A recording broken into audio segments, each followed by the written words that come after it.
Bonjour à tous et bienvenue dans ce tutoriel Creatim sur les bases d'Illustrator. Ce tutoriel est destiné aux débutants puisqu'on va juste identifier et utiliser les outils de base.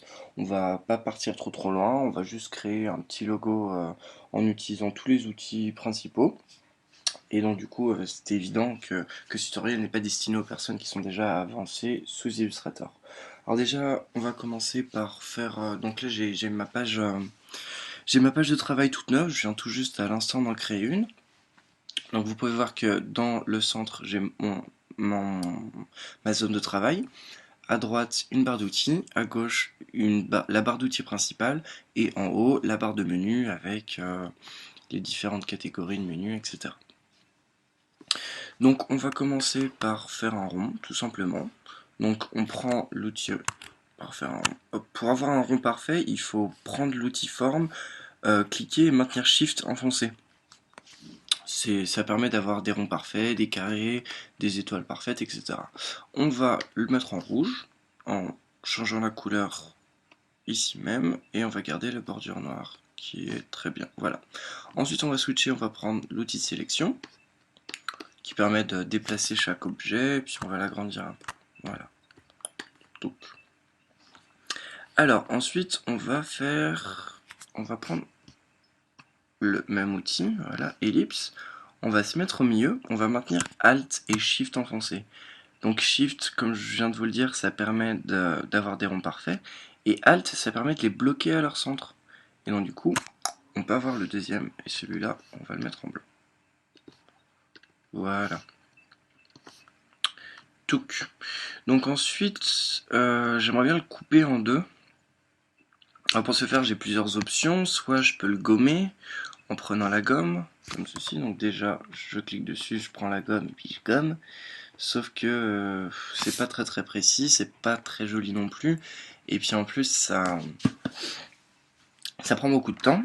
Alors du coup, pour faire quelque chose de plus propre et plus précis, je vais utiliser les ciseaux qui sont dans le même onglet. Je reste appuyé dessus, tac, je prends les ciseaux.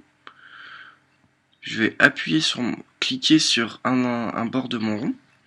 Ensuite, cliquer en face, un peu plus bas, voilà. Et donc là, je vais voir des pointillés beige apparaître. Je ne sais pas si vous les voyez sur votre écran, mais si vous le faites, vous les verrez. Et en fait, je vais prendre mon outil de sélection et tadam, je viens de découper mon rond en deux parties. Donc voilà, je supprime le rond.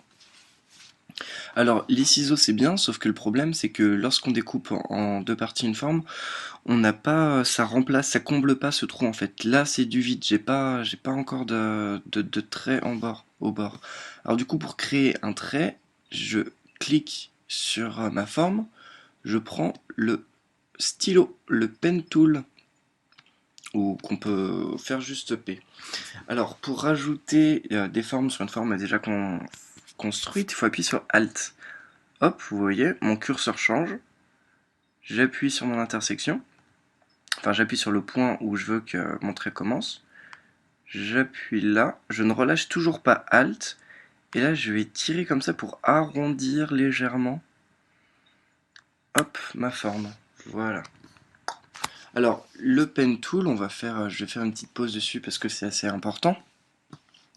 Il sert, on va mettre en bleu histoire qu'on voit, il sert à deux choses, il sert soit à sélectionner, soit à créer des formes. Alors ça, amusez-vous, vous voyez que quand vous appuyerez tout juste, ça fait un trait, que quand vous maintenez appuyé, que vous faites glisser, ça fait une courbe, que voilà, on fait des courbes, on fait des traits, etc. Jouez un peu avec le pen tool et vous verrez comment ça marche, c'est pas très dur, c'est juste que après avoir fait des traits, après avoir fait une courbe, pardon, il faut maintenir enfoncé Alt si on veut pouvoir faire une courbe, enfin tout de suite après.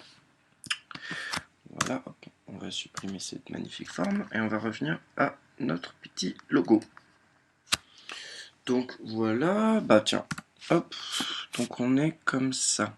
Donc là en fait c'est un peu plat et j'aimerais bien mettre un peu de volume dans la couleur de mes formes. Alors pour ça en fait je vais les sélectionner. Et là je vais utiliser un deuxième outil pas mal important qui est le Gradient Tool. Voilà celui-là. Qu'on retrouve aussi ici en fait. D'ailleurs la zone de travail est ici. Et du coup vu que c'est blanc en bas, je vais faire glisser légèrement comme ça.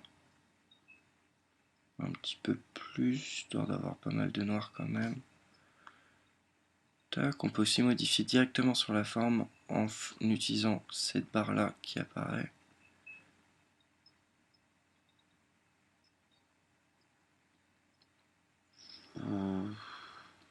Voilà, parfait. On va faire la même chose avec le rond rouge, tac, sauf que ce coup-là, en fait, on veut pas du noir et du blanc, on veut du rouge. Donc pour ceci, on va, hop, changer les couleurs en cliquant sur... Mince. Oui, à la poubelle, voilà. On double-clique sur nos petits icônes là. On va mettre du rouge, et on va mettre du rouge foncé, voire très très foncé. Non, non, non, non, non, ne fais pas ça. Sauf que du coup, lui a fait un truc plutôt bizarre. On va mettre du gris là. Voilà.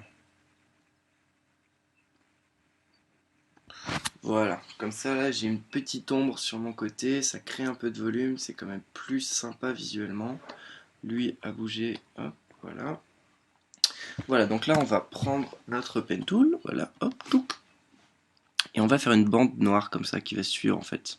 Une grosse bande noire, alors pour ce faire c'est pas très très dur. On clique ici, on fait un point, un premier point là.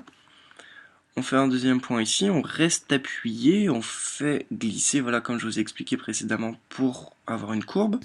On appuie sur Alt, comme je vous l'ai expliqué, mon curseur change, j'appuie là, tac, on relâche Alt, je rappuie, je fais glisser, j'appuie sur Alt, tac, la même chose en face, non.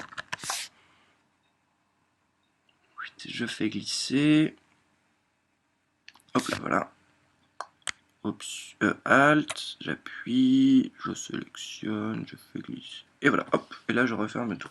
Voilà, donc là j'ai mon petit bandeau et je le veux en noir. Hop, ça n'a pas marché. Ah mince. Oh, tu vas marcher, ouais. Voilà. Donc j'ai mon bandeau noir, sauf que ça me va pas, c'est pas assez arrondi. Alors, c'est là que rentre en jeu le deuxième outil de sélection, celui-là, l'outil de sélection direct. Alors l'outil de sélection direct par rapport à l'outil de sélection, quelle est la différence?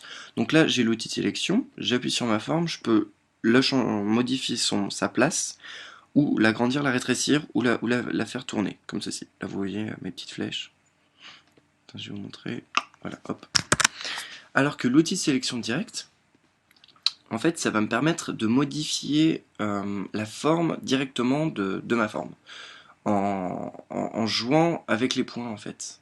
Donc je vais vous montrer, donc là par exemple, donc j'ai mon outil de sélection directe, j'appuie, j'appuie sur mon point, et là du coup j'ai mes traits de courbe qui apparaissent.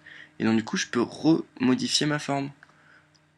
Hop, voilà, mon trait de courbe est là, tac, et voilà. Et là ça me va beaucoup mieux. Donc en fait, voilà, c'est ça les deux grosses différences entre les outils de sélection. L'outil de sélection normal, c'est vraiment pour faire bouger les formes.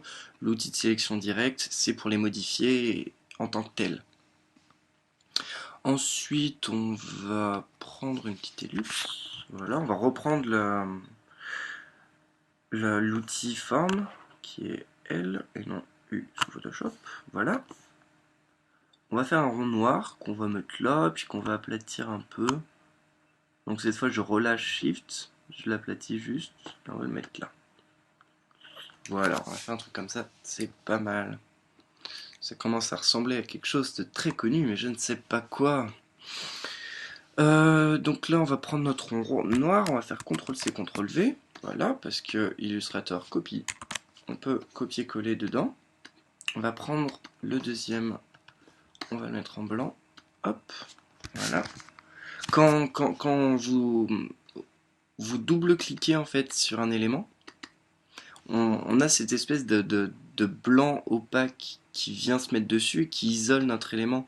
Et en fait, c'est le système d'isolement des objets. C'est pour quand on a plein d'objets, on double-clique sur un en spécifique et on peut modifier juste lui. Ça évite de modifier plein d'objets à la fois. Et pour revenir en mode normal, vous faites juste échappe. On va pas mettre de contour. Tac. On va l'aligner avec son copain, mais on va le mettre en plus petit. Donc pour le faire rétrécir tout en restant centré, c'est Shift et Alt, hein, je vous l'ai dit avant. Voilà, même chose avec lui. Tac, Alt et Shift. On diminue. Et voilà, on a notre magnifique Pokéball qui vient d'être à présent à moitié fini.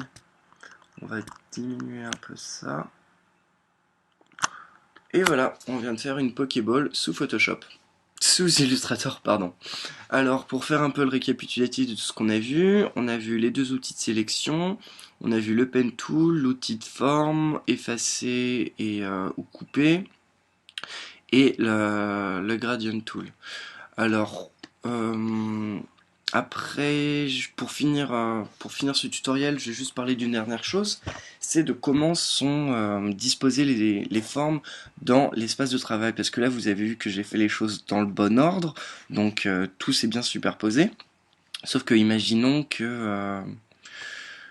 voilà, que là j'ai un rond noir et que je fais un rond noir comme ça et que je veux que ce rond noir soit dans le background. Et bien en fait, Illustrator a un système de calque, mais il est optionnel, il n'est pas comme dans Photoshop. Donc en fait, les objets sont affichés dans l'ordre chronologique euh, qu'on- de leur création, et en fait c'est comme ça qu'ils apparaissent sur l'écran.